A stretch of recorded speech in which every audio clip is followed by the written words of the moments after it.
Act 1 of Henry VIII by William Shakespeare. Prologue. I come no more to make you laugh.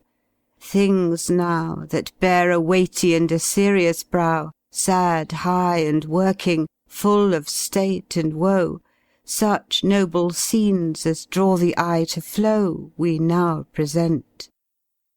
Those that can pity, here may, if they think it well, let fall a tear, the subject will deserve it.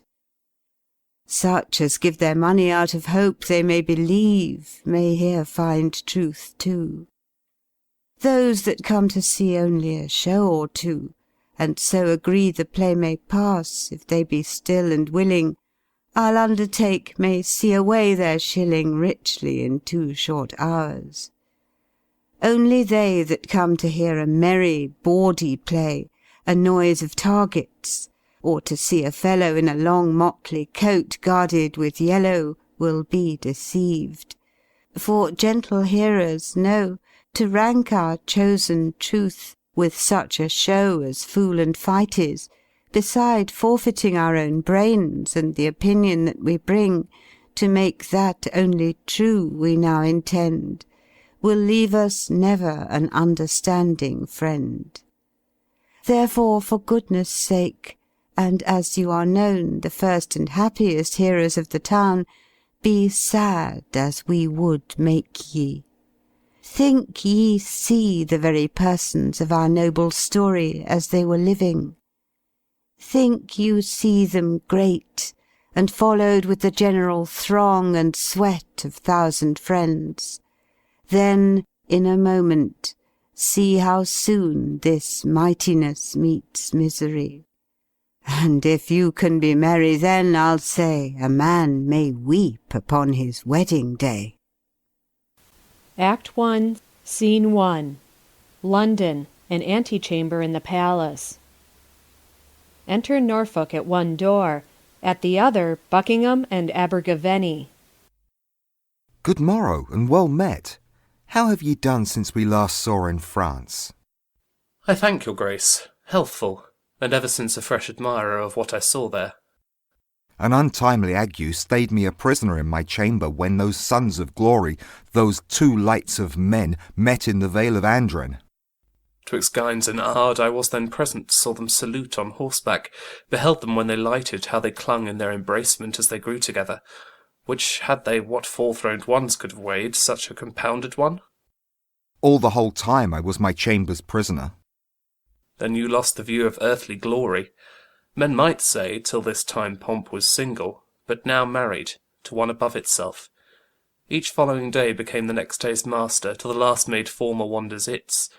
Today the French, all Clicquot, all in gold, like heathen gods, shone down the English, and tomorrow they made Britain India. Every man that stood showed like a mine. Their dwarfish pages were as cherubins, all gilt. The madams, too, not used to toil, did almost sweat to bear the pride upon them, that their very labour was to them as a painting. Now this mask was cried incomparable, and the ensuring knight made it a fool and beggar. The 2 kings, equal in lustre, were now best, now worst, as presents did present them. Him in eye, still him in praise, and being present both, 'twas said that they saw but one, and no discerner durst wag his tongue in censure. When these sons, for so they phrase them, by their heralds challenged the noble spirits to arms, they did perform beyond thought's compass. That former fabulous story, being now seen possible enough, got credit that Bevis was believed. Oh, you go far. As I belong to worship and affect in honour honesty, the tract of every thing would by a good discourser lose some life, which action's self was tongue to. All was royal. To the disposing of it naught rebelled. Order gave each thing view, the office did distinctly his full function. Who did guide? I mean, who set the body and the limbs of this great sport together, as you guess? One certs that promises no element in such a business. I pray you, who, my lord? All this was ordered by the good discretion of the right reverend Cardinal of York. The devil speed him. No man's pie is freed from his ambitious finger. What had he to do in these fierce vanities? I wonder that such a keech can, with his very bulk, take up the rays of the beneficial sun and keep it from the earth. Surely, sir, there's in him stuff that puts him to these ends, for, being not propped by ancestry, whose grace chalks successors their way, nor called upon for high feats done to the crown, neither allied for eminent assistance, but, spider-like, out of his self-drawing web he gives us note. The force of his own merit makes his way, a gift that heaven gives for him, which buys a place next to the king. I cannot tell what heaven hath given him. Let some graver eye pierce into that. But I can see his pride peep through each part of him. Whence has he that, if not from hell? The devil is a niggard, or has given all before, and he begins a new hell in himself. Why, the devil, upon this French going out, took he upon him, without the privy o' the king, to appoint who should attend on him. He makes up the file of all the gentry, for the most part such to whom as great a charge as little honour he meant to lay upon. And his own letter, the honourable board of council out, must fetch him in the papers. I do know kinsmen of mine, 3 at the least, that have by this so sickened their estates that never they shall abound as formerly. Oh, many have broke their backs with laying manners on 'em for this great journey. What did this vanity but minister communication of a most poor issue? Grievingly, I think, the peace between the French and us not values the cost that did conclude it. Every man, after the hideous storm that followed, was a thing inspired, and, not consulting, broke into a general prophecy, that this tempest, dashing the garment of this peace, aboded the sudden breach on't. Which is budded out, for France hath floored the league, and hath attached our merchants good at Bordeaux. Is it therefore the ambassador is silenced? Marry, is't. A proper title of a peace, and purchased at a superfluous rate. Why, all this business our reverend cardinal carried.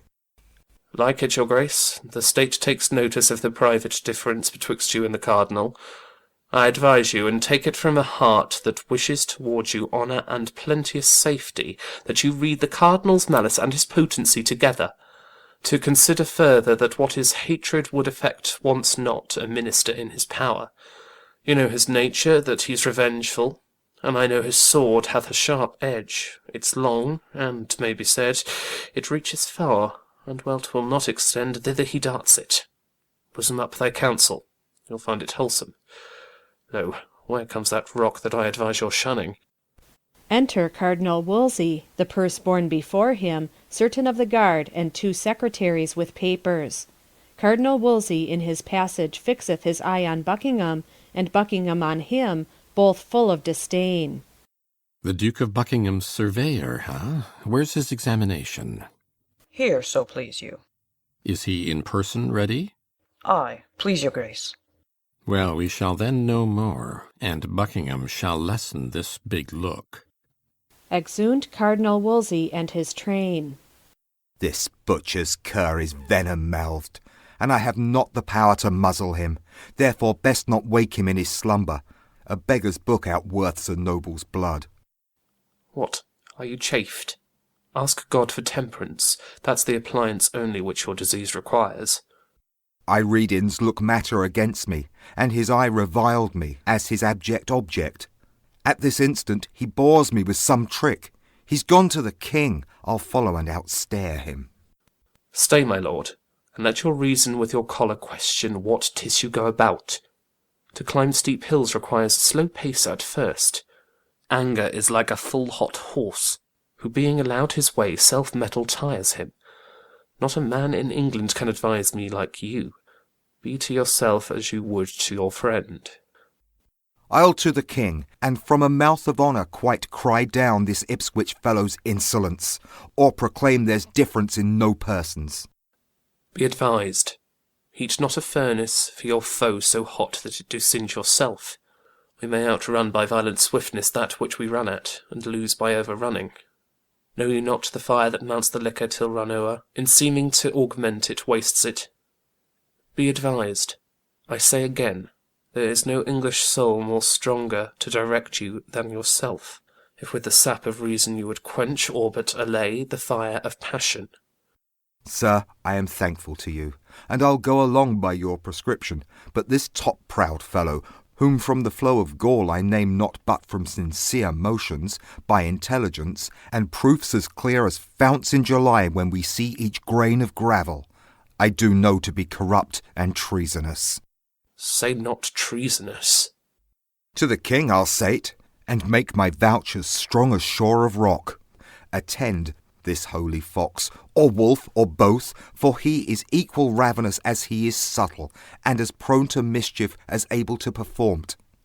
His mind and place infecting one another, yea, reciprocally, only to show his pomp as well in France as here at home, suggest the king, our master, to this last costly treaty, the interview that swallowed so much treasure, and like a glass did break ere the rinsing.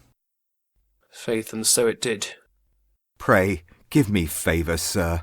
This cunning cardinal, the articles or the combination drew as himself pleased, and they were ratified as he cried, Thus let be, to as much end as give a crutch to the dead.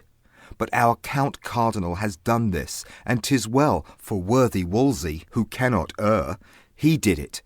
Now this follows, which, as I take it, is a kind of puppy to the old dam, treason. Charles the Emperor, under pretence to see the Queen his aunt, for 'twas indeed his colour, but he came to whisper Wolsey, here make visitation. His fears were that the interview betwixt England and France might, through their amity, breed him some prejudice, for from this league peeped harms that menaced him. He privily deals with our cardinal, and, as I trow, which I do well, for I am sure the Emperor paid ere he promised, whereby his suit was granted ere it was asked.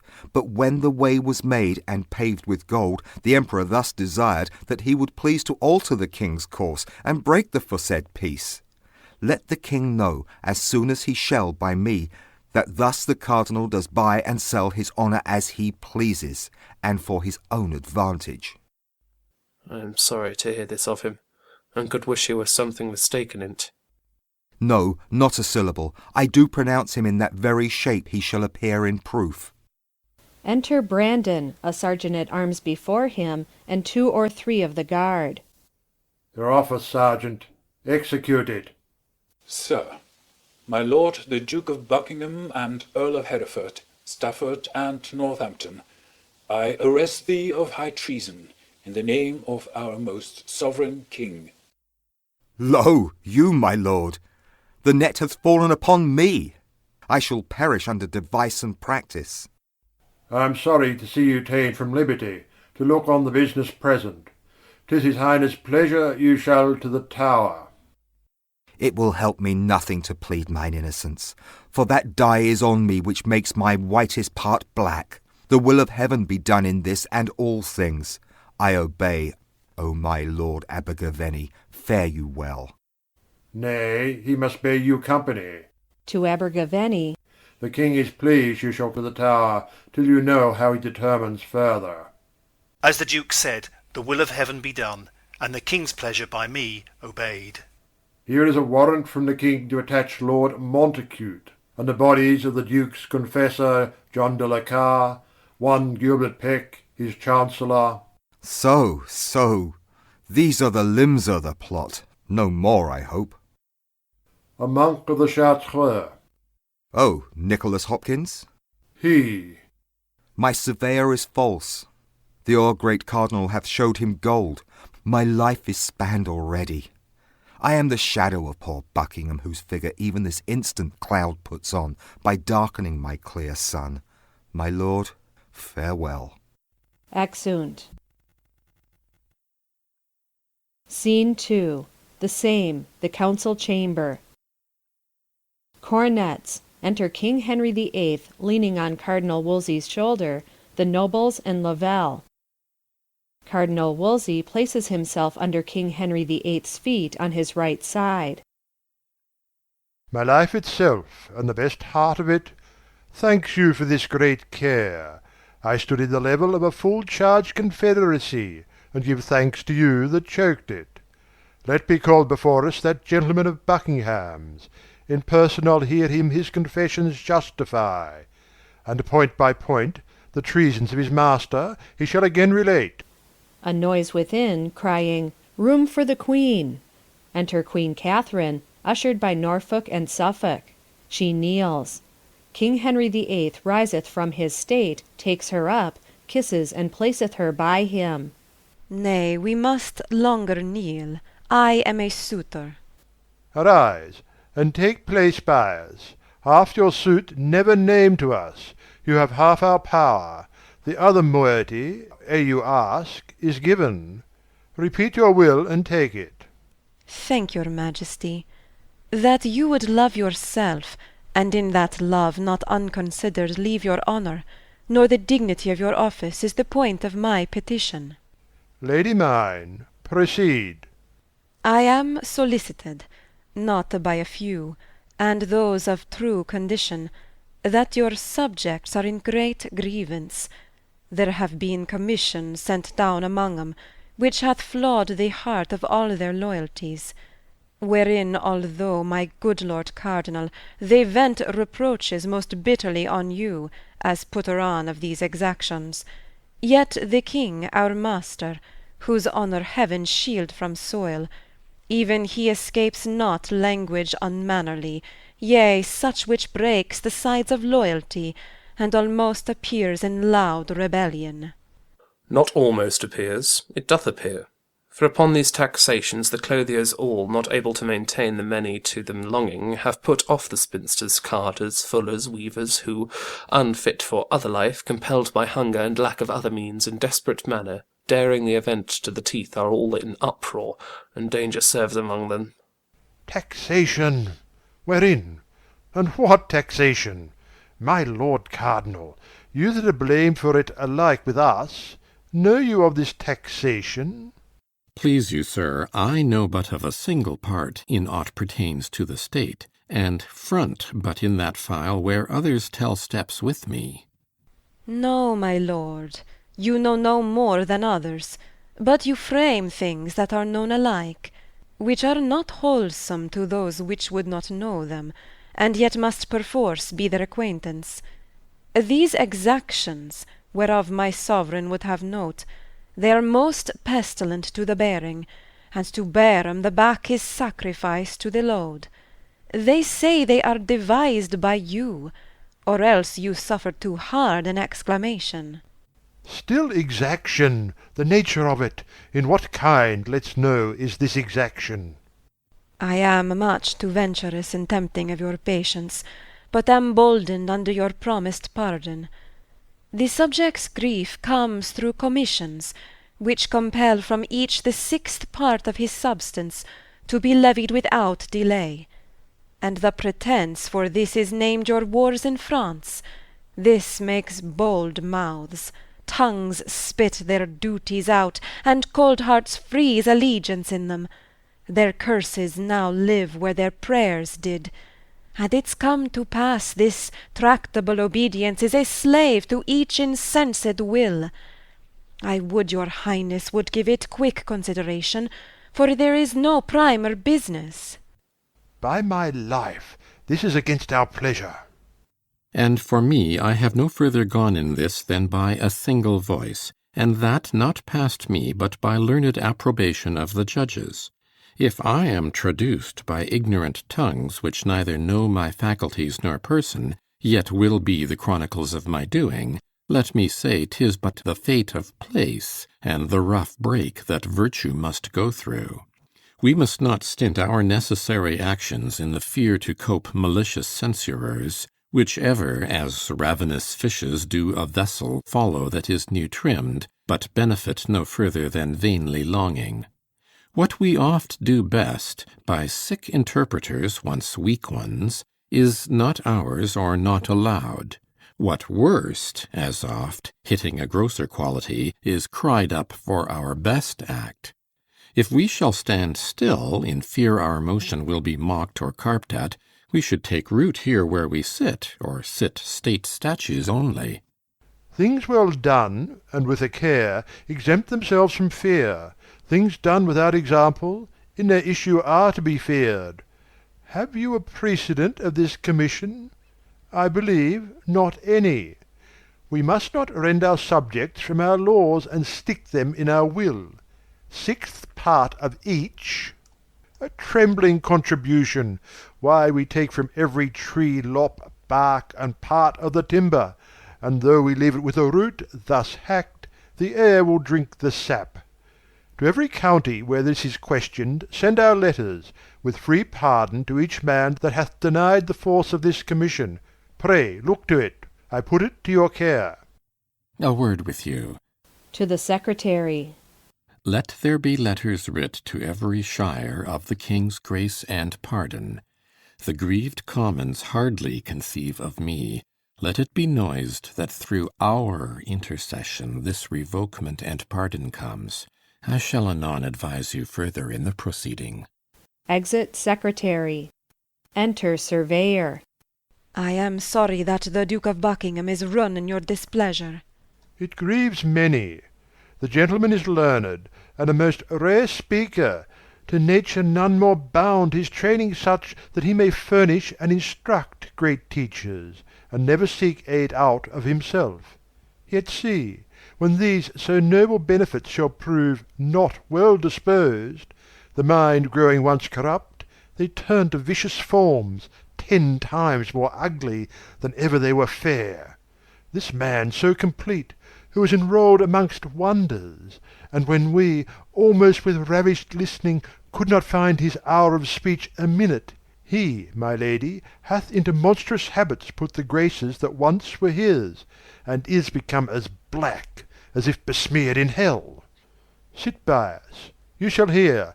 This was his gentleman in trust. Of him things to strike honour sad. Bid him recount the fore-recited practices, whereof we cannot feel too little, hear too much. Stand forth, and with bold spirit relate what you, most like a careful subject, have collected out of the Duke of Buckingham. Speak freely. First, it was usual with him. Every day would infect his speech, that if the king should without issue die, he'll carry it so to make the sceptre his. These very words I've heard him utter to his son-in-law, Lord Abergavenny, to whom by oath he menaced revenge upon the cardinal. Please your highness, note this dangerous conception in this point. Not friended by his wish, to your high person his will is most malignant, and it stretches beyond you to your friends. My learned Lord Cardinal, deliver all with charity. Speak on. How grounded he is titled to the crown upon our fail. To this point hast thou heard him at any time speak aught? He was brought to this by a vain prophecy of Nicholas Hopkins. What was that Hopkins? Sir, a Chartreuse friar, his confessor, who fed him every minute with words of sovereignty. How know'st thou this? Not long before your highness sped to France, the Duke being at the Rose, within the parish St. Lawrence Pulteney, did of me demand what was the speech among the Londoners concerning the French journey. I replied, men feared the French would prove perfidulous to the king's danger. Presently the Duke said, 'twas the fear, indeed, and that he doubted 'twould prove the verity of certain words spoke by a holy monk. That oft, says he, hath sent to me, wishing me to permit John de la Carre, my chaplain, a choice hour to hear from him a matter of some moment, whom after under the confession's seal he solemnly had sworn, that what he spoke my chaplain to no creature living but to me should utter, with demure confidence that pausingly ensued, neither the king nor his heirs tell you the Duke shall prosper. Bid him strive to gain the love o' the commonalty, the Duke shall govern England. If I know you well, you were the Duke's surveyor, and lost your office on the complaint of the tenants. Take good heed you charge not in your spleen a noble person and spoil your nobler soul. I say take heed. Yes, heartily beseech you. Let him on. Go forward. On my soul I'll speak but truth. I told my lord the Duke, by the devil's illusions the monk might be deceived, and that 'twas dangerous for him to ruminate on this so far, until it forged him some design, which, being believed, it was much like to do. He answered, Tush, it can do me no damage, adding further, that, had the king in his last sickness failed, the cardinal's and Sir Thomas Lavell's heads should have gone off. Ah! What? So rank? Aha! There's mischief in this man. Canst thou say further? I can, my liege. Proceed. Being at Greenwich, after your Highness had reproved the Duke about Sir William Blomer. I remember of such a time.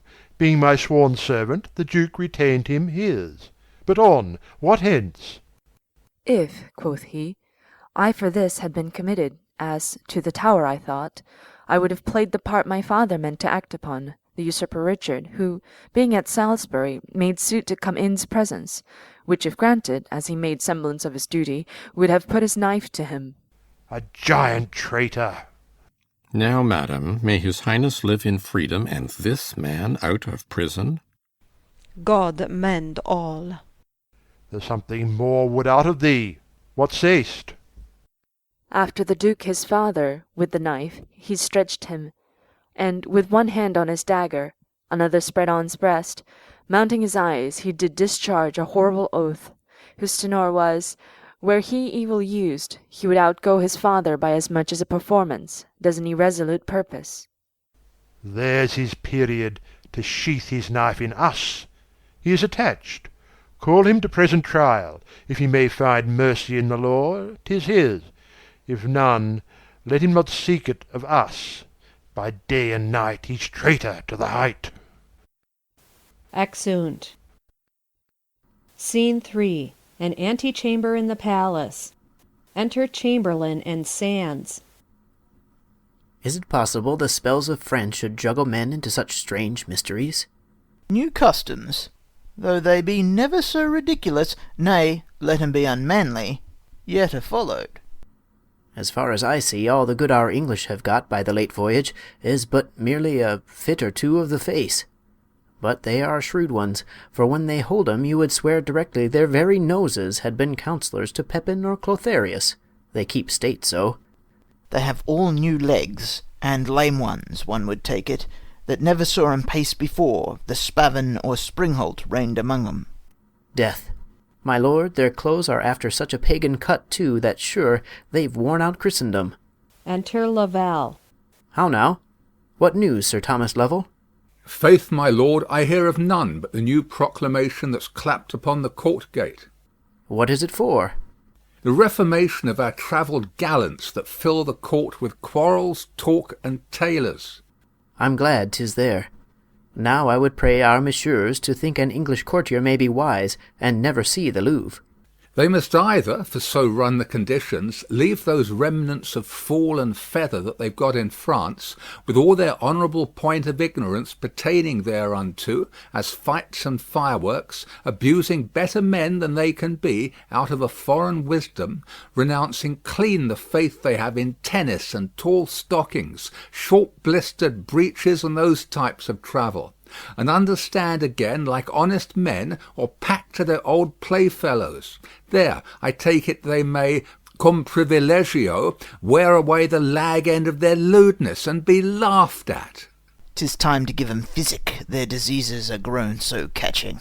What a loss our ladies will have of these trim vanities. Ay, marry, there will be woe indeed, lords. The sly whoresons have got a speeding trick to lay down ladies. A French song and a fiddle has no fellow. The devil fiddle 'em. I am glad they are going, for, sure, there's no converting of 'em. Now, an honest country lord, as I am, beaten a long time out of play, may bring his plain song and have an hour of hearing, and, by Our Lady, held current music too. Well said, Lord Sands. Your colt's tooth is not cast yet. No, my lord, nor shall not while I have a stump. Sir Thomas, whither were you a-going? To the cardinal's. Your lordship is a guest too. Oh, 'tis true. This night he makes a supper, and a great one, to many lords and ladies. There will be the beauty of this kingdom, I'll assure you. That churchman bears a bounteous mind indeed, a hand as fruitful as the land that feeds us. His dews fall everywhere. No doubt he's noble. He had a black mouth that said other of him. He may, my lord, has wherewithal. In him sparing would show a worse sin than ill doctrine. Men of his way should be most liberal. They are set here for examples. True, they are so, but few now give so great ones. My barge stays. Your lordship shall along. Come, good Sir Thomas, we shall be late else. which I would not be, for I was spoke to with Sir Henry Guildford this night to be comptrollers. I am your lordship's. Exeunt. Scene 4. A hall in York Palace. Hot boys. A small table under a state for Cardinal Wolsey, a longer table for the guests. Then enter Anne and divers other ladies and gentlemen as guests at one door. At another door enter Guildford. Ladies, a general welcome from his grace salutes ye all. This night he dedicates to fair content and you. None here, he hopes, in all this noble bevy has brought with her one care abroad. He would have all as merry as first good company, good wine, good welcome can make good people. Oh, my lord, you're tardy. Enter Chamberlain, Sands, and Lavelle. The very thought of this fair company clapped wings to me. You are young, Sir Henry Guildford.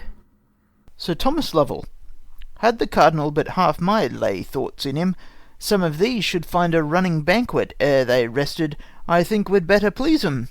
By my life, they are a sweet society of fair ones. Oh, that your lordship were but now confessor to one or two of these. I would I were. They should find easy penance. Faith, how easy? As easy as a down bed would afford it. Sweet ladies, will it please you sit? Sir Harry, place you that side. I'll take charge of this.